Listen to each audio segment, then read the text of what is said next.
So since we're confined to the house to some extent at the moment, I've been educating myself about videos. I'm also learning Spanish, but that's kind of beside the point. And I was taking videos at 1080, which is high def, and 60 frames a second, because it was recommended by some guy who was running a drone. But I now realise that you only need to take it at 60 frames per second, really, if there's action.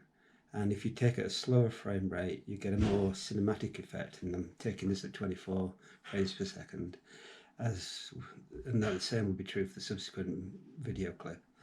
I'm also recording at 2.7, which is super high def, because when you upload to YouTube, you get a better codec if you upload at 2.7 or 4.0. 4.0 is a really super high def. I don't want to use that, because with the GoPro, if you're recording 4.0, 4K, I guess you call it. If you're recording 4K, then you're forced to use wide angle. And if I do it at 2.7 or lower, then I can use linear, which looks a lot better. If you use the wide angle shots, then it distorts vertical lines if you're close up to them, because you get that fisheye effect, which I want to avoid. So I'm using 2.7 because even though YouTube degrades the video, you get a better codec if you upload at 2.7 or 4K. And I'm trying, at least at the moment, 24 frames per second to try and get a cinematic effect. I may start checking some at 60 frames a second or 30 frames a second and then export the video at 30. Which will probably might be the optimum. I'm just experimenting at the moment, so we'll see how it goes. So coming up next is a video of us walking outside. Okay, we are now taking a movie, Jane. Okay, I have to remember. We can't. One of the bad things about this GoPro is you can't actually see what you're taking. Oh, I know. You just sort of point it and hope for the best.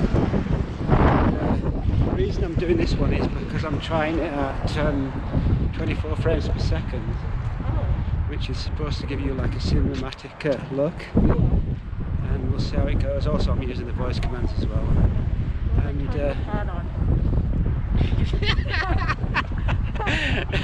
yes, well, we can see what the situation is. Somebody's got a mask on.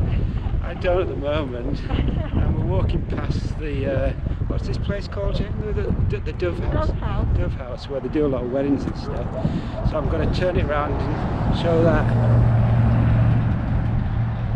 Doesn't look that wonderful from the back. It's got that nice tower though, with a copper coloured dome, this domey thing. And I like these trees. And behind the trees is open space, which you're not allowed to go on at the moment. Well, actually at all, it's got no trespassing signs up. People used to walk across it.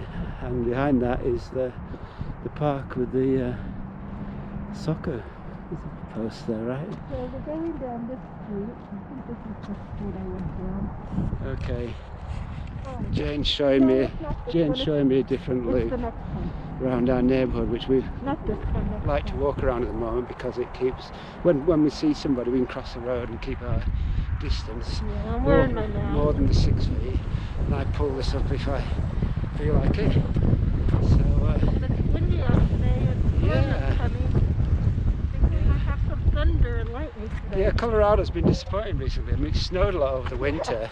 And everyone is getting sick from the pandemic. Right, yeah.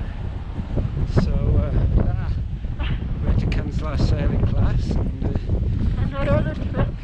Yeah. We'll get to Cedar Mesa one of these days. Actually, you know, if we were in Cedar Mesa, somewhere like that, with social distancing would be no problem.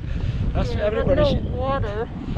But you know, people were doing that in Scotland, going up in the camper vans, and they objected to it. Well, the thing that scares me is driving there too, because if something happens, you're kind of stuck. Yeah. Okay, I'll turn off the thing now with the voice command. GoPro stop capture.